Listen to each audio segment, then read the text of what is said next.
turning point on the eastern flank. Is Europe ready to defend itself? I'm happy to discuss these questions with our following distinguished guests. We have Lieutenant General Markus Laubenthal. He has been Deputy Inspector General of the Bundeswehr since 2020. Good afternoon.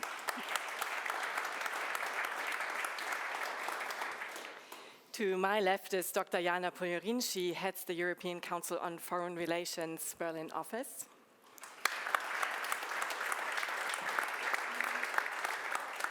Also here with me is Dr. Gundbert Scherf, who's the co-founder and co-CEO of Helsing, a software company operating in the defense sector, and you're specializing in artificial intelligence applications. Helsing is working with the government of Ukraine and supports this conference.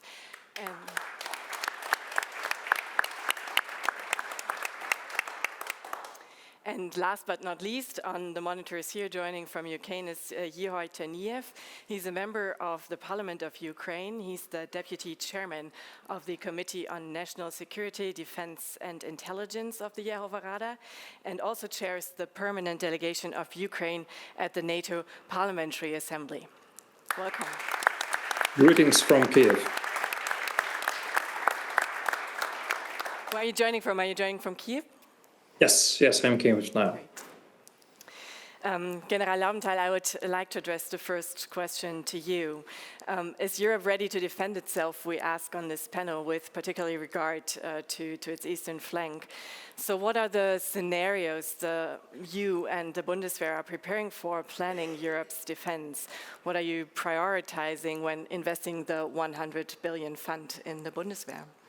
Yeah, thank you very much. And before I get to the topic, I would like to offer my deepest sympathy and respect for the Ukrainian armed forces and Ukrainian society in the self-defense of their country.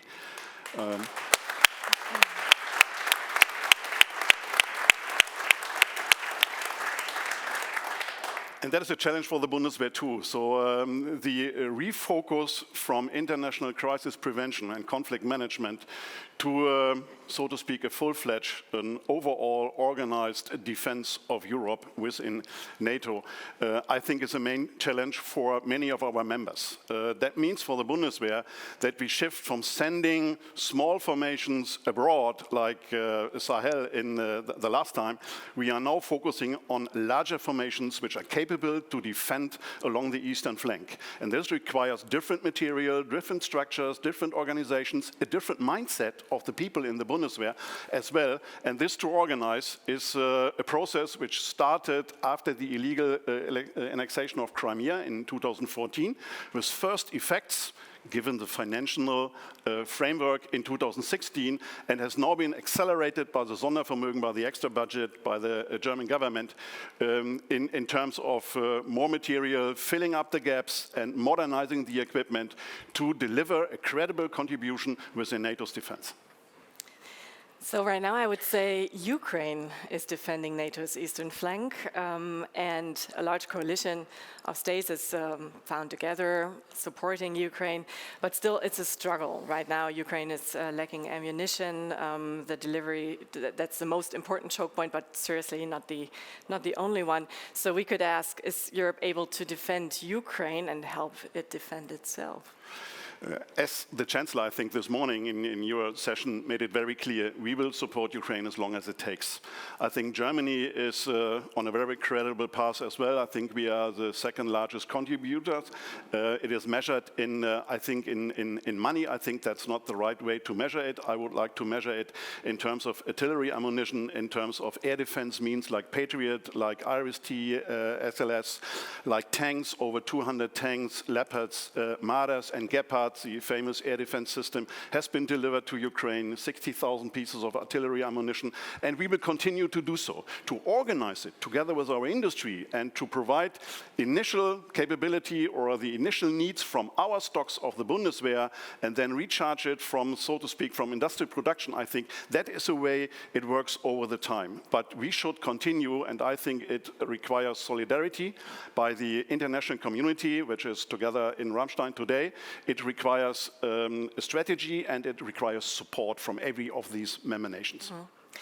You said it requires time, but obviously Ukraine doesn't have time. So what's the time frame, the horizon you're looking at right now, for example, for the provision of ammunition to Ukraine? I think we are looking ahead at least 2 years, if not more, to organize it, because also to get the industrial contracts in place and to give the industry the chances to catch up with requirements means setting up new production lines, which are able to provide the necessary portion for the defense of Ukraine, but also filling up the gaps in the Bundeswehr and other clients in Europe, which are also in need of maybe German equipment or German ammunition. Mm-hmm. Representative Cherniev, we've heard from General Laubenthal 2 years to bolster Europe's defense industry. What is your view of Germany's ability to defend itself right now, and how soon would you actually need the artillery that has the ammunition that has been promised to Ukraine by the EU in March 2023? Well, I would like to start from saying this: thank you for your country, what you do to support Ukraine in this war. We really appreciate it. Yes, we have a lot of equipment from Germany, artillery shells, etc. But now we have problems on the front line with the shortage of ammunition, and this is probably the main problem that we have for now, because we have enough people. We have high moral. We are ready to fight with Russia, and I think, passed this exam during these 2 years. But without artillery shells, without equipment, we cannot resist on the battlefield. That's why we lost Avdiivka, and unfortunately, we continue losing our some villages. It's small villages, but this village make Russia closer to you, actually, for a few kilometers. That's why we need equipment now. And what we were asking, actually for months, have been asking for months, it's not only artillery, but also long-range missiles, towers. And actually, this kind of weapon can balance the power between Russia and Ukraine. When we received, I can give you an example. When we received HIMARSes, we destroyed the Russian depots of the weapon and artillery shells on the distance on 90 kilometers in their deep. Having, for example, Tauruses, we can take under the fire control the whole occupied territory of Ukraine and destroy their warehouses and depots and command posts and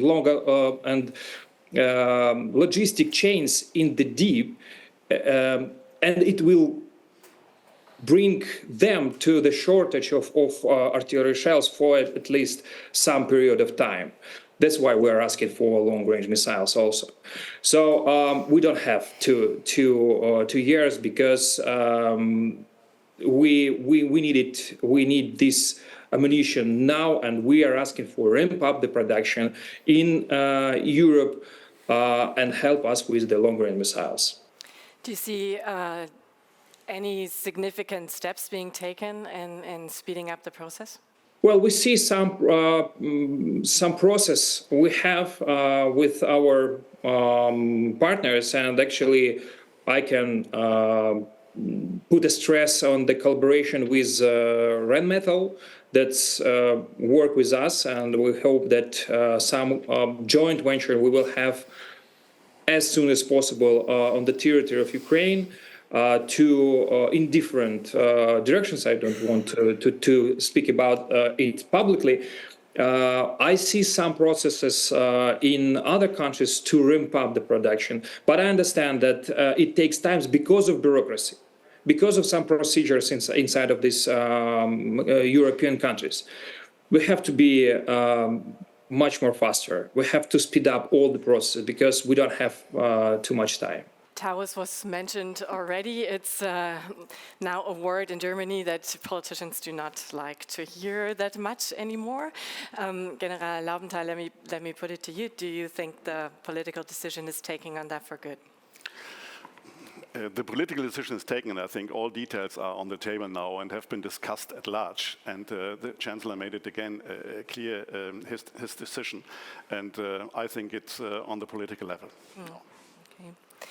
Yeah, now Poyerin, because we are talking about Taurus right now, do you see it the same way? Do you think the discussion is over? No is for good? I'm not sure if the discussion is over, but I think the decision has been made. I think it will be next to impossible to change the Chancellor's mind. He has been very clear here this morning. He has called the whole debate ridiculous. I think he has explained why he has taken that decision. And even if we don't agree, I think it is now time to accept and to move on and to think about other means how to support Ukraine with more intensity and with much bigger speed. We are asking, is Europe able to defend itself? And then I would like to zoom out a little bit from the Taurus debate and the imminent needs. Many European countries are still heavily relying on US support in case of a Russian attack. A large percentage of NATO's defense budgets comes from the United States, and now we are looking at the American election cycle, the campaign, and it is not, nobody wants it, but it is not impossible that Donald Trump will return as President of the United States. Do you feel Europe is preparing enough for that worst case? Well, first of all, I want to caveat everybody, or to caution everybody, it is not a done deal that Donald Trump returns. It's basically a 50-50 situation, but it's up to 4 to 6 swing states and 2 to 3 million Americans. And it has been very close last time in 2020. It has been close in 2016, so there is a real possibility. I think not everybody in Europe is aware. My second point would be that even if Trump would not be elected as American president, Europeans will face a problem. We see this already now with the support for Ukraine, the bill that grants more money hanging in Congress, not moving forward, and kind of that we are in a situation where we face the prospect that in 2024 there will be kind of no major contribution from, in addition from the United States. So I think we need to face a situation where the United States has basically decided that it is for the Europeans to defend Europe first and foremost, and depending on where you look at, there are, I think, different shades of still commitment to Europe. I think Joe Biden is the last committed transatlanticist we have, and even if we kind of are now lucky enough to see him winning again, it will be difficult. And just last point, I think, what is this about? I think it is about political support. We have seen that our Western reaction to Russia's war has been led and driven by the United States, and Europeans have been followers. I think that cannot continue, but it will present us with a huge gap if the United States does no longer play this role. And then and the general knows that better than I do, it's about air transport, it's about surveillance, intelligence, it's about troop deployment, and it's, of course, about the nuclear component, which I think is essential. And no, I think we're not ready to confront a situation where the United States are no longer the key security provider. But is Germany and is the EU preparing? Do you think that this topic is on the table when we have meetings like at the end of last week when the Weimar Triad comes together here in Berlin with President Emmanuel Macron and Donald Tusk of Poland? As I see it, it is really difficult for many political officials to talk about this topic, because there is this fear that the more we talk about it, the more this becomes a self-fulfilling prophecy. There is a camp in Europe saying, well, if we basically give the impression to the United States that we want to become autonomous and that they are no longer needed, this kind of gets into the wrong direction. And then also, I think it's a very difficult and sensitive topic. Even in our government, I know that there are preparations in the ministries, but I don't see them kind of cooperating with each other, talking about this with each other, and then within NATO, because it's like the elephant in the room, and it's really difficult to approach. Also, because you still hear, oh, the first term wasn't so bad after all. Trump has deployed more troops in Europe than Obama, and it will not be worse than kind of the first term, which I think is a mistake. But Betjav, the general has talked about different scenarios, and he has pointed out that the Bundeswehr needs to restructure to send quick troops to the eastern flank if necessary.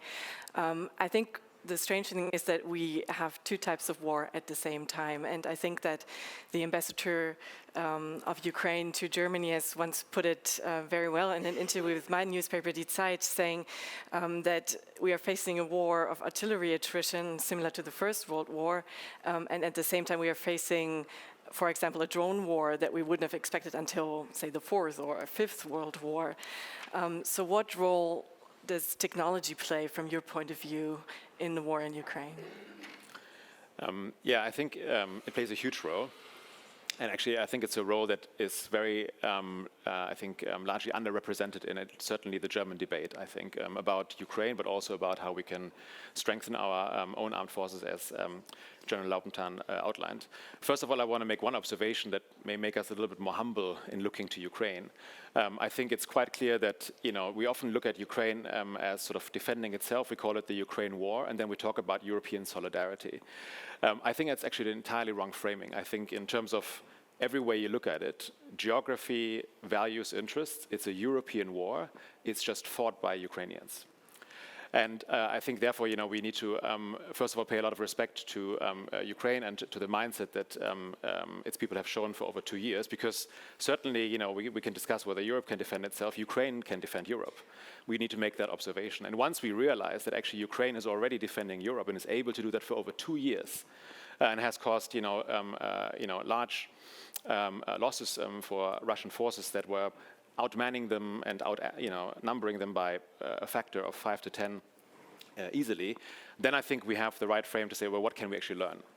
And I think when we look at that, and let's not forget, Russia has lost, thousands of armored vehicles, thousands of tanks, had to use 3 million rounds of artillery. We actually learned that this may have something to do with technology, because clearly, whatever we've given Ukraine, it was not in that magnitude, far from it, actually. And it was also not, the most modern kit. We actually, most of the time, had to give, some of the older systems. A lot of the kit used was actually from the Soviet era. So the reality is that Ukraine is doing something very different and has a lot to do with technology. And I want to give a couple of examples without going into the sort of too confidential space. I think one example is, if you take the first phase of the war, initially we saw Russian tanks moving in broad daylight towards Kiev and not making any effort to hide. But Ukraine, without actually having proprietary satellites or intelligence, was able to actually make sense of this entire huge eastern flank and do targeting quite in a sovereign way and quite precisely, using a lot of software and also AI to do that. In the current phase of the war, we see now, as you mentioned, the drone war, and it doesn't always get told as much, but the ambition is to build 1 million drones. 1 million drones. So that means they are using drones essentially the way that we are used to using munitions. And of course, to use those drones, you produce a huge amount of data, and the way that they power artillery actually is using software and AI. And again, we talk a lot here about the artillery. How do we get to 1 million production, and how do we deliver that? That's very important. But I think Ukraine is actually showing us how to use that efficiently, because artillery is only useful if it actually is precise, if it actually hits the desired target. And that has a lot to do with using software, drones, and AI increasingly. And so I think we are now in the third year of the war, but also the third year of Zeitenwende. And I think it's time that we actually draw a lot of lessons and bring some of those lessons back to our own armed forces and learn from Ukraine. So would you say that Germany is too limited in its preparations, in its focus on expanding an ammunition plant in Niedersachsen, or trying to buy new armored vehicles, build new armored vehicles? Yeah, I would say that that was a very natural and healthy reaction to the beginning of the war, when we basically looked at our assets and realized we have too little of everything, and then said, look, let's make a plan and let's replenish some of the things that we obviously need. And nobody would argue that you don't need artillery. Clearly you need that, and you need a lot of it. So I think we need the mass, but I think we need to start having a second discussion of how do we actually not organize for a war of attrition. because that's never going to be the strength of the West. It never has been. We've always been outnumbered. Already in the Soviet era, you turn to what the US has done. It's always been about having technology advantage. And so I think the second debate that we should start having now in the third year of the Zeitenwende is how can we actually get back to deterrence? How can we actually have technology that is so superior, munitions that are so precise? How can we have intelligence, reconnaissance capabilities that are so fast that we always outpace the adversary and thereby make any attack a very unlikely prospect? And that's true for land domain, but it's also true for the air domain. It's true for the underwater space, where we clearly didn't have that capability to know what's going on subsurface. Nord Stream is a reminder of that. So I think there's a huge debate that's missing, I think, especially in Germany on that. But I do actually see a lot of movement in that. The Ministry of Defense has put up a drone task force that actually tries to learn those lessons, is looking a lot more in the unmanned software AI space for solutions. And I think that's the right focus. But I think it also now comes back to funding. We also need to fund those things. And I think the one thing I think we should do less of is our slight obsession with platforms, hardware platforms. Everybody started counting, tanks, example? frigates.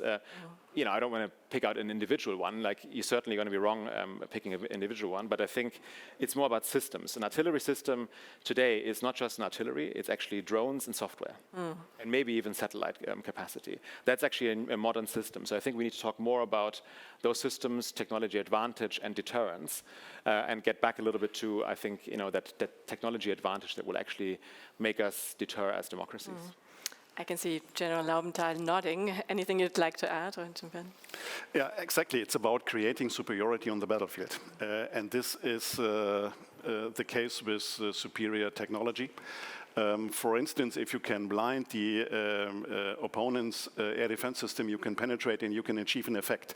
On the other side, even the guns that can outrange the opponent guns will create a superiority even for the frontline forces and save them from being destroyed or forced to withdraw. And I think it is a whole system which we need to look at, and that was the reason why we established a task force drone specifically for the technology aspects. But also we are shifting our focus in all principles and ways of warfighting. It's not only the drone system.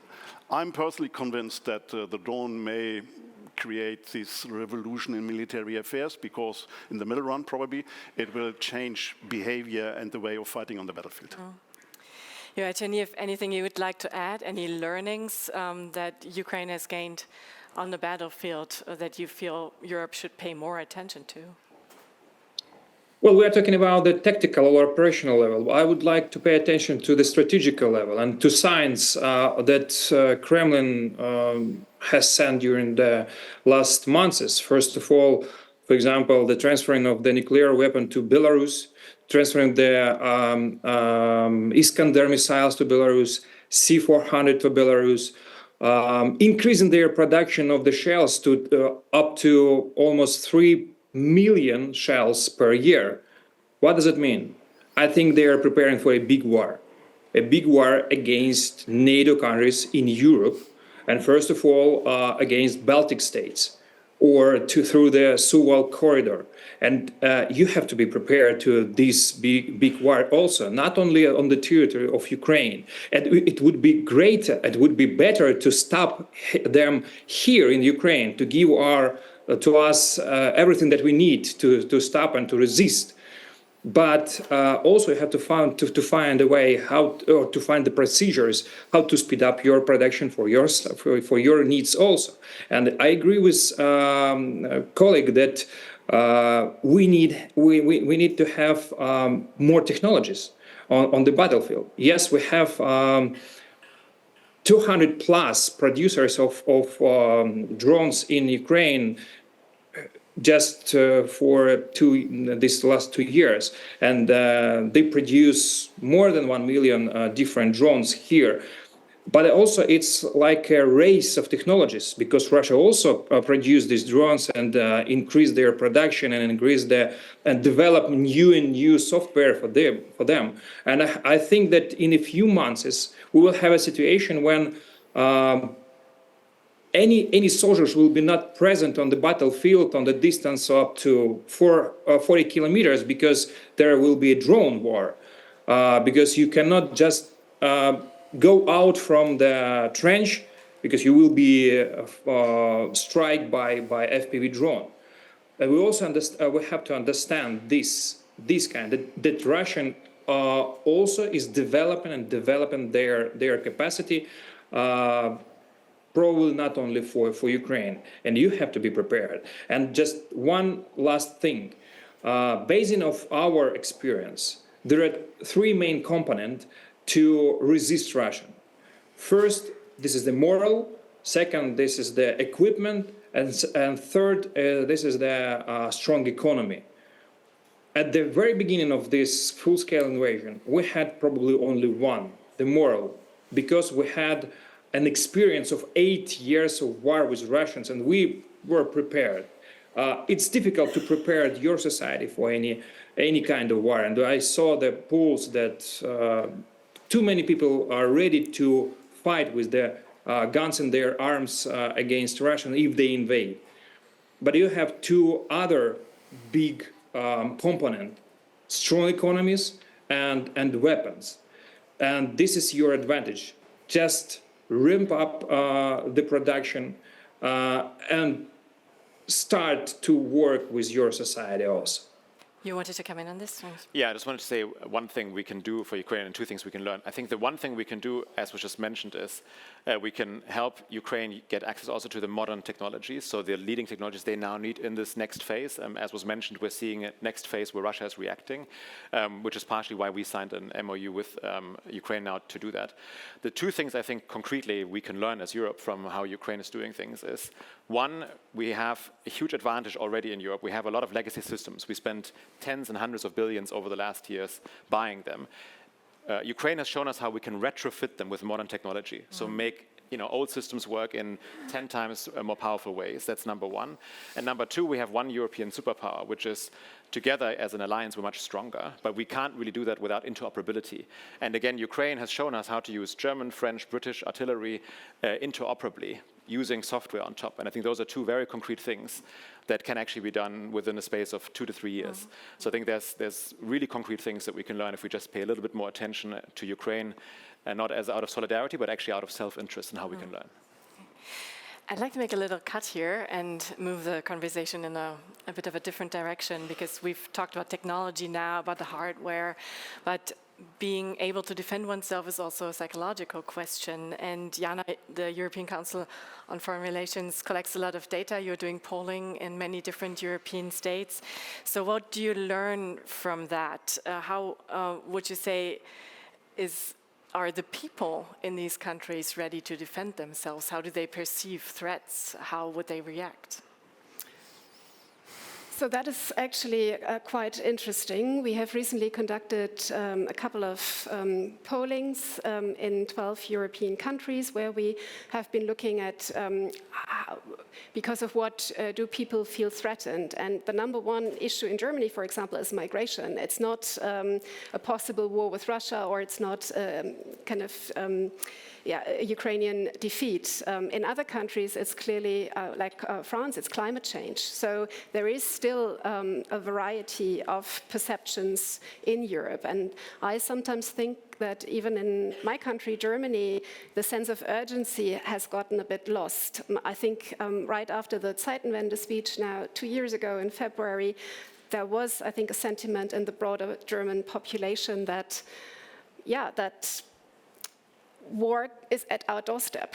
And I think people were forced to change their minds on many things, on kind of the nature of German power as a civilian trading nation, the role of our military, and all of this. And I think there was a revolutionary spirit in Germany, and now we have kind of an evolutionary spirit. It is still progressing, but slowly. And coming back to the Taurus debate that you just mentioned, I think it is quite meaningful beyond the Taurus system, because here you see also a society debating whether people are still ready to do more, because what we see is that our current approach is definitely not enough to help Ukraine win this war. So we need to do more. And here I'm afraid to say that not only in Germany, but also in Europe more broadly, there is a sense of, or a lack of conviction that this will end well. Just shortly coming back to our latest poll and some data. So we did this in 12 European countries in the run-up to the European election, just to find out how people feel about the war against Ukraine. And it is that the average of just 10% of the Europeans across 12 countries believe that Ukraine will win, and twice as many expect a Russian victory. That is not that they wish for it. The opposite is true. But a lot of them are ready or would like to see politicians talk more about a possible settlement in political terms. And I know that it is not a choice. But just another thing that we saw is that there are frictions within Europe. So if you look at countries like Austria, like Greece, like Hungary, but also Italy and Romania, there is definitely a fading sense of urgency. We are more or less sitting on the fence a bit, and Poland, Sweden, and Portugal actually turned out to be the most committed countries. Yeah, one thing that keeps coming up in the debate of how to prepare a society is the question in Germany of mandatory drafting. And this is one question that has also been addressed to us by one of the viewers or from the audience. So can we do without mandatory drafting in the future? And do you think it would help to prepare for also psychologically for the case of war? From my point of view, we cannot succeed or operate without a draft in war times or crisis, because it's needed. You know the strength of the Bundeswehr, it's about 200,000 active plus 100,000 reserve. This comes from the last, I would say, 15 to 20 years. This would not be enough to provide the credible contribution to the NATO defense, and in parallel also secure and safeguard all the critical infrastructure or the necessary basis in Germany too. So there has to be political decisions on this in terms of crisis and war. I have also deep respect for the debates going on about a draft and what could a draft serve for the society and serve for the country. So I think that's a good way to do it. The organization of a draft would probably not be the same like we know from the Cold War times, because the Bundeswehr is much smaller. We have not the capability to get most of a year of birth into our formations, even if it is men and women. But I think there are more societal options where people can serve. And maybe then we can, and I think that is not only in Germany a debate, we only can then organize who serves in the military, maybe on a voluntary basis, maybe with some incentives, and who serves in other areas. But the other areas, to be resilient, have to prepare this kind of duty and service. Yeah? Sounds like you're in favor of a mandatory year of service, and then you... My personal, because I grew up in a draftee, and I know what a draft can serve for the society, and I can imagine if we spread it out over the whole society in other domains, that would also serve the country as well. So my personal experiences, I would vote for it. Joachim, how do you view German society's readiness? Do you observe changes since the war has started? And how do you perceive the readiness of the people you meet within the NATO context? You're, as we said, a part of the parliamentary group. Well, we see the huge shifts in the society, in the German society, in the German government position since the very beginning of this full-scale invasion, because we started from 5,000 helmets. Now we have a huge support. The second biggest supporter among other countries is Germany. So, and we see it also in the position of your society, that the support was increasing for months, and now we have high support of the society to to provide us with the military aid, and we understand that it was for you, first of all, historical decision, because before the war in Ukraine, we didn't provide any military equipment to one of the sides of the war. So we really appreciate it. And what I think you have to work with your society about some probability. Yeah, you have to be ready for a big war in Europe. Because I understand that you have your own estimation of the probability of the likelihood of this invasion from Russian to Baltic states, for example. But it will be the war of NATO, not only Baltic states, and your country also. And I think it's time to speak with your society very honest. Because unfortunately, having this aggressive neighbor, it's not about some,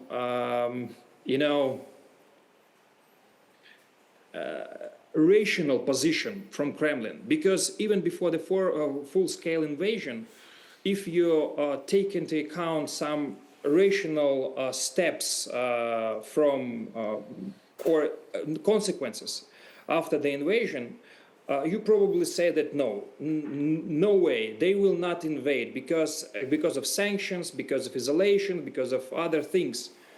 But we have this full-scale invasion and full-scale war of so high intensity in Europe. So I think they also can invade in Baltic states, and you have to be prepared, first of all, psychologically.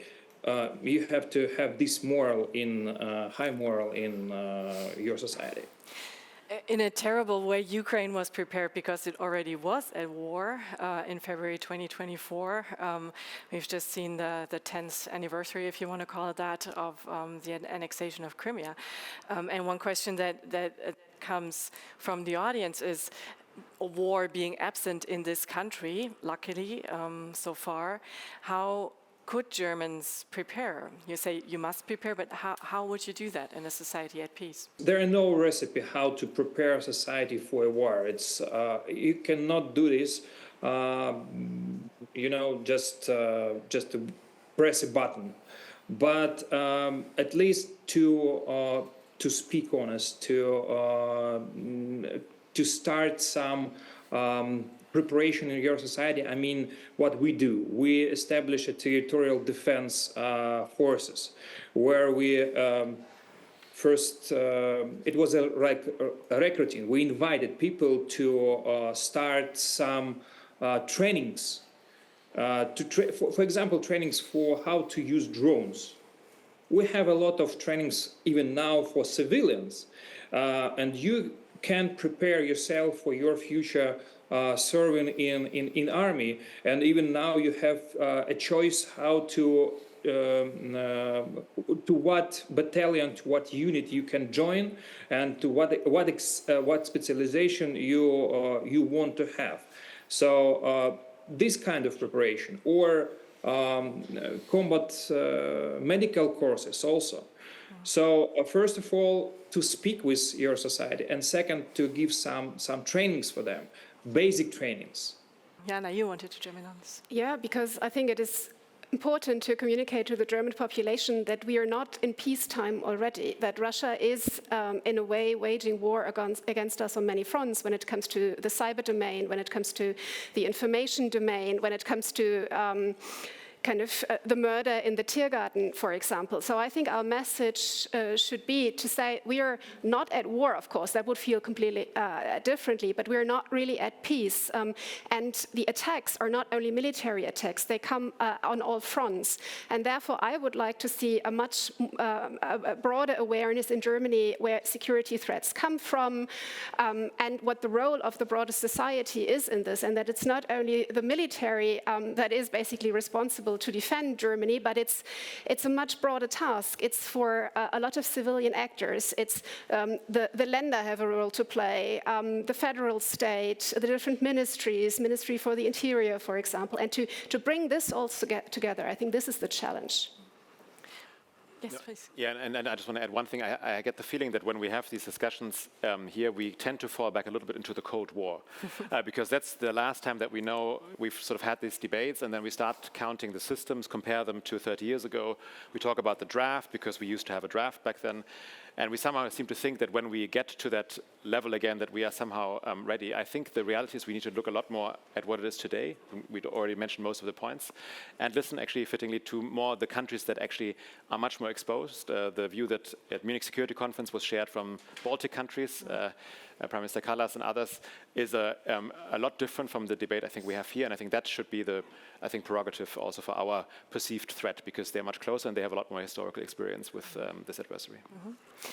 Thank you all very much. Our conversation has to stop here. The Prime Minister has arrived. Thank you very much to Kiev for joining the conversation, and all the best to you. Thank you. Thank you. Thank you.